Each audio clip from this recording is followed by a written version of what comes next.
Welcome to the deep dive. Today, we're focusing our mission really on just one phrase, Mm-hmm. a single phrase that tries to bottle up a very specific feeling, that unique sense of calm, almost cultural, that settles over Western Visayas, maybe on a quiet Sunday morning. Yeah, that exact perfect moment. It's quite distinct. We're looking for the words for that perfect point of rest. And it's key that it's the moment before the pressure or the real exhaustion sets in. Right. That deep fatigue they call it kapoy locally, which isn't just like being tired. Yeah. It's the real weight of effort. So what we're exploring today is sort of the linguistic and emotional opposite of that. The counterpoint to kapoy. Okay, so what's the phrase? What's this linguistic magic we're talking about? The one that says you've beaten the kapoy before it even starts. The phrase is Hustó ng pagpahuway.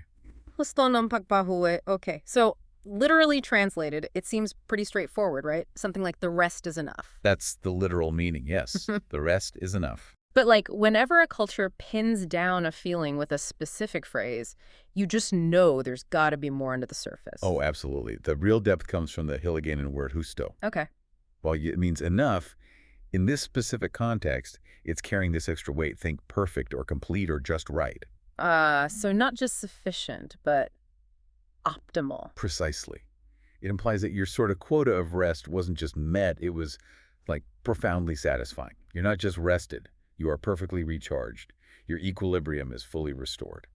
That's a really significant difference. So how does saying Hustó ng pagpahuway feel different from just, I don't know, saying I feel rested now? It sounds less like just stating a fact Exactly. and more like acknowledging you've actually achieved something. Deep rest as an accomplishment. You've nailed it. It signals you've reached this active state of being truly rested. That's nagpahuway. Mm. The phrase kind of validates that inner peace, that readiness for whatever comes next. Okay, readiness. So when does this state happen? When do people actually feel nagpahuway and maybe say the phrase? Our sources point to a couple of key moments, which I found really interestingly connected. They are connected, yeah, because both are about profound restoration, physical or maybe emotional. Right. The first one's probably the most common. Waking up.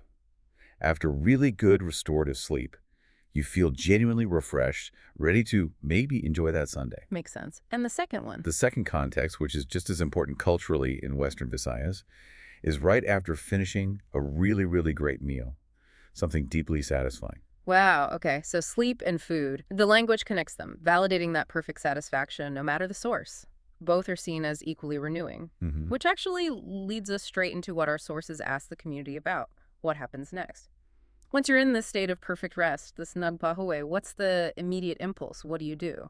Well, that first decision kind of sets the mood, right? You're starting from this place of complete replenishment.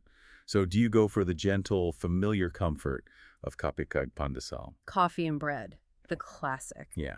Choosing that often signals, a slow start, a leisurely morning, maybe reading, some quiet chat. Or is the impulse for something richer? Something like Mainit Batchoy, hot Batchoy. Exactly. Opting for the hot, hearty Batchoy. Yeah. That often suggests you're fueling up, maybe for bigger family gathering or just more activity. It implies that the nagpahuway you've achieved. You're ready to put that energy to good use, enjoying the day. So the choice itself says something about how you intend to spend that restored energy. Interesting. Yes, definitely. So let's bring this back to you listening. We've sort of unpacked how Hustó ng pagpahuway isn't just words. It's a cultural shortcut, really, for this feeling of emotional and physical balance in Western Visayas. Mm-hmm. It captures that whole feeling of deep satisfaction in just, 4 words? It's incredibly efficient, linguistically. It nails a state that, honestly, English might need a whole paragraph to describe properly. It defines contentment by stating that kapoy, that deep fatigue, has been completely overcome. For now, at least. Right. So maybe the final thought for you to ponder is this. How does your own language, or maybe just your own way of thinking, capture that specific feeling, that deep, quiet satisfaction you get before the world rushes back in? Yeah. Do you have a word or a phrase that doesn't just say you are rested, but that you've hit that perfect measure of rest, that Hustó point? Finding that word, maybe that's achieving your own Hustó ng pagpahuway.